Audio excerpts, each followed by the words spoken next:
Philip Woolen.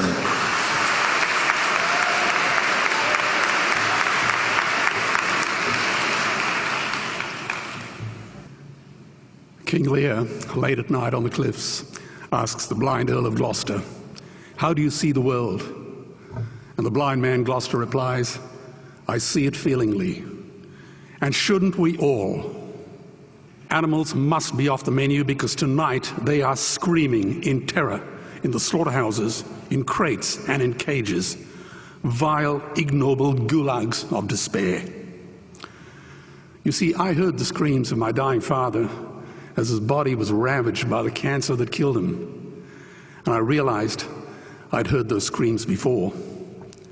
In the slaughterhouse, their eyes stabbed out and their tendons slashed, on the cattle ships to the Middle East, and the dying mother wail as a harpoon explodes in her brain as she calls out to her calf. Their cries were the cries of my father.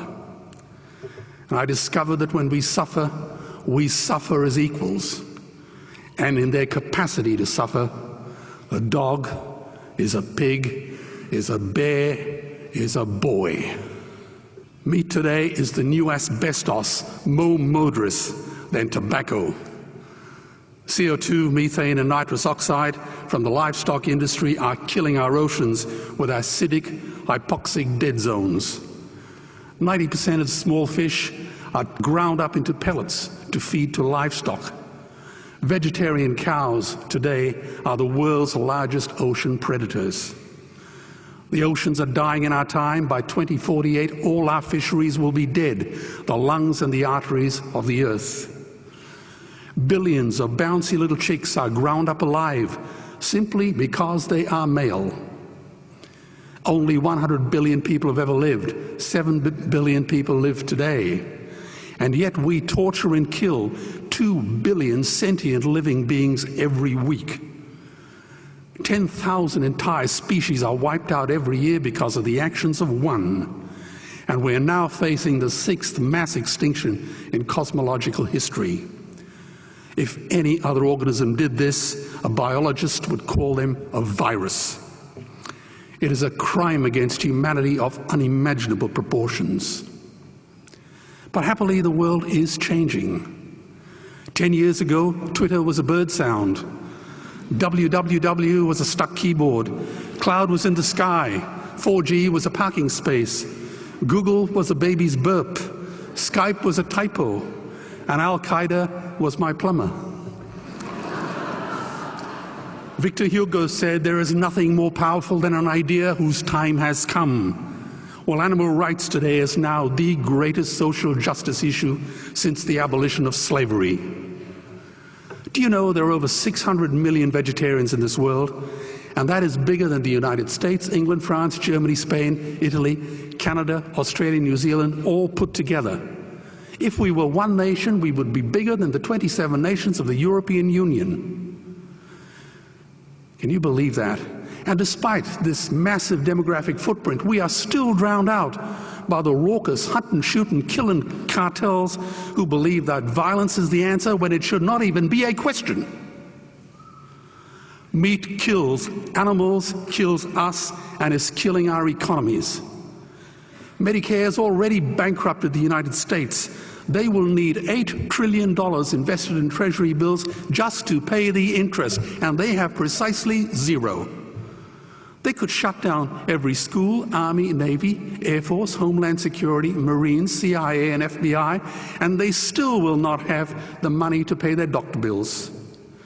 And our Cornell and Harvard say that the optimum amount of meat in a healthy human diet is precisely zero. Water, as you know, is the new oil. Nations will soon be going to war for it. Underground aquifers that took millions of years to fill are now running dry. It takes 50,000 liters of precious drinking water to make 1 kilo of beef. Today, 1 billion people are hungry. 20 million people will die from malnutrition. Cutting meat by only 10% will feed 100 million people, and eliminating meat will end starvation forever. If everyone ate a Western diet, we would need 2 planet Earths to feed us. We've only got one, and she is dying. Greenhouse gas emissions from livestock is 50% greater than transport, as Peter said. Cars, trains, buses, ships, lorries, the whole lot. And as I travel around the world, I see poor countries who sell their grain to the West while their own children starve in their arms. And the West feeds it to livestock so we can eat a steak? Am I the only one who sees this as a crime? Believe me, every morsel of meat we eat is slapping the tear-stained face of a hungry child. When I look into her eyes, do I remain silent? The earth can produce enough food for everyone's need, but not enough for everyone's greed. We are facing the perfect storm. If any nation had developed weapons that could wreak such havoc on the planet, we would launch a preemptive military strike and bomb it back into the Bronze Age.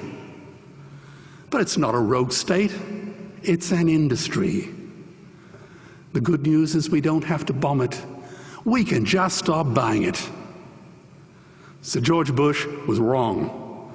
The axis of evil does not run through Iraq, Iran, or North Korea. It runs through our dining tables. Weapons of mass destruction are our knives and forks. Our proposition is the Swiss Army knife of the future. It solves our environmental, water, human health problems and ends cruelty forever. The Stone Age didn't end because we ran out of stones. This cruel, disgusting industry will end because we run out of excuses. Meat is like the 1 and 2 cent coins. It costs more to make than it's worth. And I come from the bush. Farmers are the ones with the most to gain. Farming won't end, it would boom. Only the product line will change. Farmers would make so much money they won't even bother counting it, and I'd be the first to applaud them. Governments would love us. New industries would emerge and flourish. Health insurance premiums would plummet. Hospital waiting lists would disappear. Hell, we'd be so healthy, we'd have to shoot someone just to start a cemetery. So tonight I have 2 challenges for the opposition. 2 challenges. Meat causes a wide range of cancers and heart disease. Would they name one disease caused by a vegetarian diet? And 2, I'm funding the Earthlings trilogy. If the opposition is so sure of their ground, I challenge them to send a copy of the Earthlings DVD to all their colleagues and all their customers. Go on, I dare you.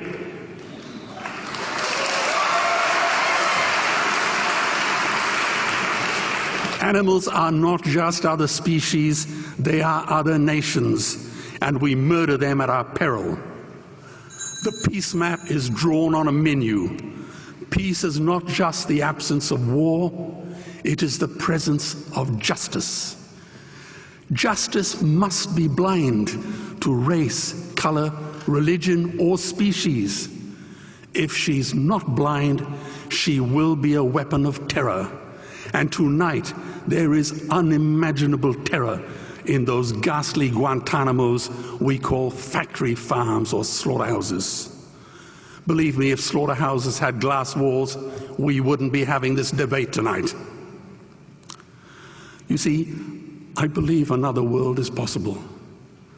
And on a quiet night, I can hear her breathing. Let's get animals off the menu and out of these torture chambers. Please vote tonight for those who have no voice. Thank you.